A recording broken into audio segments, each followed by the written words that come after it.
खबरों के अंदर की पूरी खबर, हर खबर की सटीक पड़ताल, आपका भरोसा हमारी जिम्मेदारी।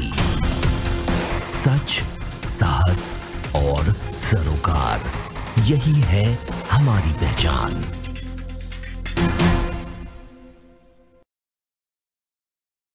नमस्कार, मैं अर्चना राय, आप देख रहे हैं प्राइम टीवी इंडिया। चलिए नजर डालते हैं देश और दुनिया की तमाम बड़ी खबरों पर।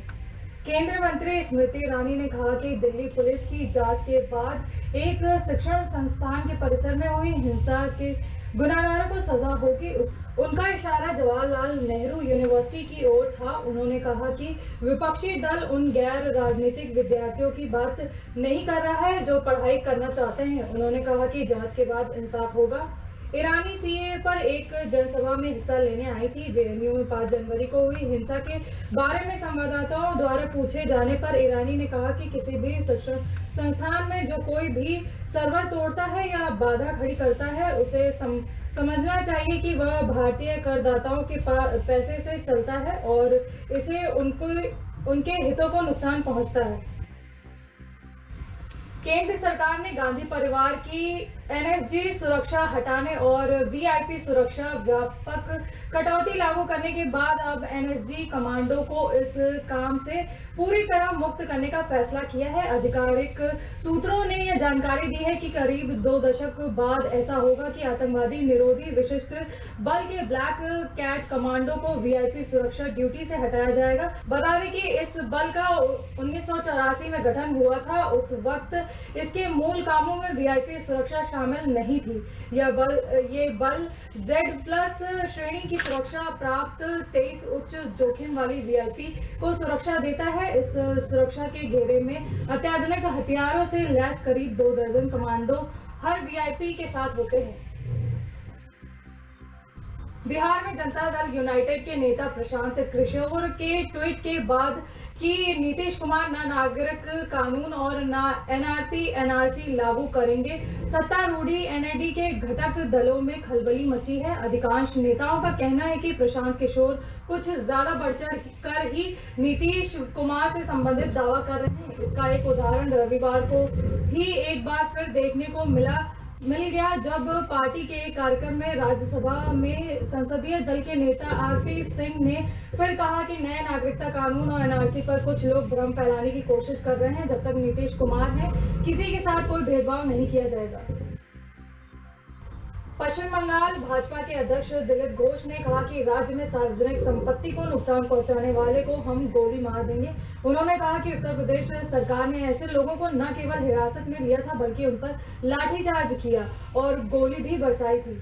खड़गपुर के सांसद दिलीप घोष नागरिकता कानून के समर्थन में यहां एक कार्यक्रम में शामिल हुए थे। उन्होंने मुख्यमंत्री ममता बनर्जी पर नागरिकता कानून के खिलाफ हिंसक प्रदर्शन के दौरान सार्वजनिक संपत्ति को नुकसान पहुंचाने वालों के खिलाफ कार्रवाई नहीं करने का आरोप लगाया है।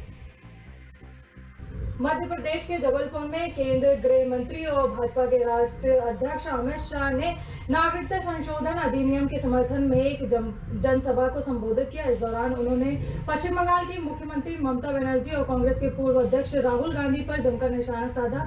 शाह ने कहा कि मैं ममता बनर्जी और राहुल बाबा को चुनौती देता हूं कि नागरिकता संशोधन अधिनियम में कहीं पर भी किसी की नागरिकता छीनने का प्रावधान नहीं है, इसमें नागरिकता देने का प्रावधान है। गृह मंत्री ने कहा कि कांग्रेस के वकील कपिल सिब्बल को निशाना साधते हुए कहा कि वो कहते हैं कि राम मंदिर नहीं बनना चाहिए, जितना दम हो रोक लो, 4 महीने में आसमान को छूता हुआ राम मंदिर निर्माण होने वाला है। अमेरिकी राष्ट्रपति डोनाल्ड ट्रंप ईरान में सरकार के खिलाफ हो रहे प्रदर्शनों पर करीब से नजर बनाए हुए। ईरान की जनता रूहानी सरकार के खिलाफ विमान हादसे पर 2 दिन से प्रदर्शन कर रही है। इन्हें काबू में करने के लिए पुलिस ने रविवार को भीड़ पर आंसू गैस के गोले छोड़े। इसके बाद ट्रंप ने प्रदर्शनों पर एक ही दिन में दूसरे ट्वीट किया और कहा कि ईरानी नेताओं को संदेश है कि उन्हें परमाणु हथियार नहीं बनाने हैं और प्रदर्शनकारियों को नहीं मानना चाहिए।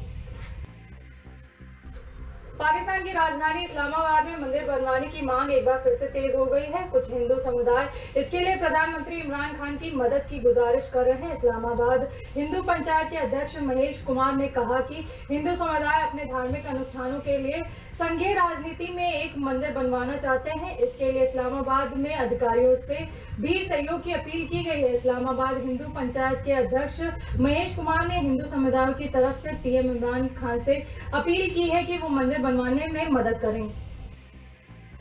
ईरान और अमेरिका के बीच तनाव कम नहीं हो रहा है। हाल ही में ईरान के रेवोल्यूशनरी गार्ड कॉर्प्स के मुखिया जनरल कासिम सुलेमानी की मौत का बदला लेते हुए इराक स्थित 2 अमेरिकी बेस पर 1 दर्जन से ज्यादा बैलिस्टिक मिसाइलों से हमला किया था। ईरानी मीडिया ने दावा किया है कि इस अटैक में करीब 80 अमेरिकी सैनिक मारे गए थे। यूएस ने इसका खंडन किया था। इराक की राजधानी बगदाद में बीते रविवार एक बार फिर से अमेरिकी सैन्य ठिकाने पर रॉकेट दागे जाने का मामला सामने आया है। जर्मनी के 7 साल के बच्चे की पेंटिंग 8.51 लाख में बिकी। इसे खरीदने के लिए दुनिया भर के लोग बर्लिन पहुंचे थे। 2012 में जन्मे मिखाइल अकर ने 4 साल की उम्र में पेंटिंग बनाना शुरू किया था। अपने इस हुनर के चलते वह बीते 3 सालों में अंतर्राष्ट्रीय कला जगत में चर्चित हो गए हैं। जर्मनी मीडिया में मिखाइल को प्री स्कूल पिकासो कहा जाता है। दरअसल पाब्लो पिकासो स्पेन के महान चित्रकार थे। वे उसकी बनाई पेंटिंग देखकर अचंभित रह गए थे। ऑस्ट्रेलिया के जंगलों में 136 जगह लगी भीषण आग से 1.4 करोड़ हेक्टेयर इलाका खाक हो चुका है। 100 करोड़ से ज्यादा वन्य प्राणी जान गंवा चुके हैं। 2000 से अधिक घर जल गए हैं। 26 लोगों की मौत हो गई है। जितनी बड़ी यह त्रासदी है, लोगों ने मदद की उतनी ही बड़ी मिसाल पेश की है। हर व्यक्ति वन्य जीवन बचाने में जुटा है। अब तक दुनिया भर के लोग 1000 करोड़ रुपए दान कर चुके हैं। लोग राशन, पानी, कपड़े, जूते, दवाओं जैसी रोजमर्रा की उपयोगी चीजें भी भेज रहे हैं।